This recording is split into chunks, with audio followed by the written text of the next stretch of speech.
Hello everyone, my name is Karen, and for my course share, I decided to talk about Duolingo, which is probably one of the most recognizable language learning apps out there. I know Dr. Smith mentioned it as a popular example that some people might choose for this assignment, and honestly, that made me feel a little bit called out because I actually use it every day. So right now, I am on a 354-day streak, and I've been using it to learn Korean because I currently live in Seoul, teaching English here. And I'm kind of obsessed with keeping it going. And I'll admit, Duolingo is really good at making you feel emotionally invested. That little green owl duo does not let you off the hook. For example, right now in Seoul it's 10:32 and I haven't done my lesson today yet.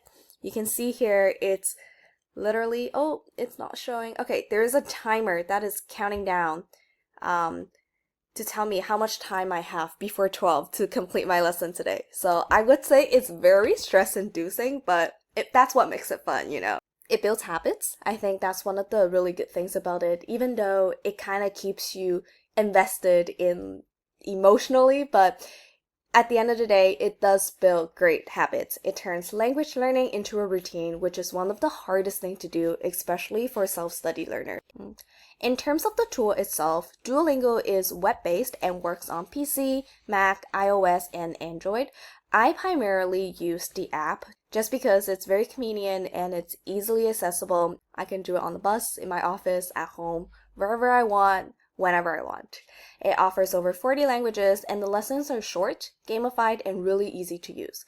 You go through a skill tree like this and you earn points and you level up. So it's quite motivating and visual.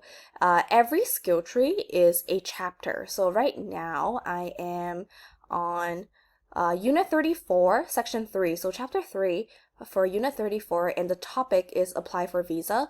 And if you see here, this is talking about K-pop, and then we have identifying consonants.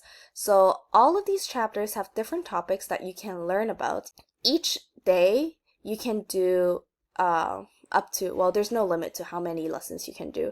Minimum is one to keep that streak, but you can do as many as you want. And you can even skip a chapter. So if you want to skip to the next chapter, you will have to pass a small quiz to prove that you know everything from the previous chapter. It's really good for beginners in my opinion, or for casual learners. It's great for practicing vocabulary, grammar patterns, and basic reading and learning.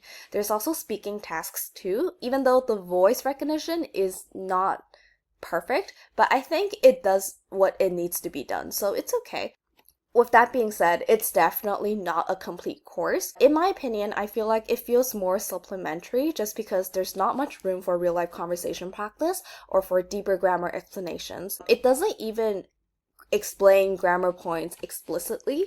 It presents the grammar points more like in Quizlet quiz format, where you kind of have to explore the pattern through exposure and kind of get a hang of it. So usually what happens is, the chapter has around 9 or 10 lessons, and in the beginning you're very lost because it's your first time seeing new vocabularies, new grammar points, but there's no lesson on it.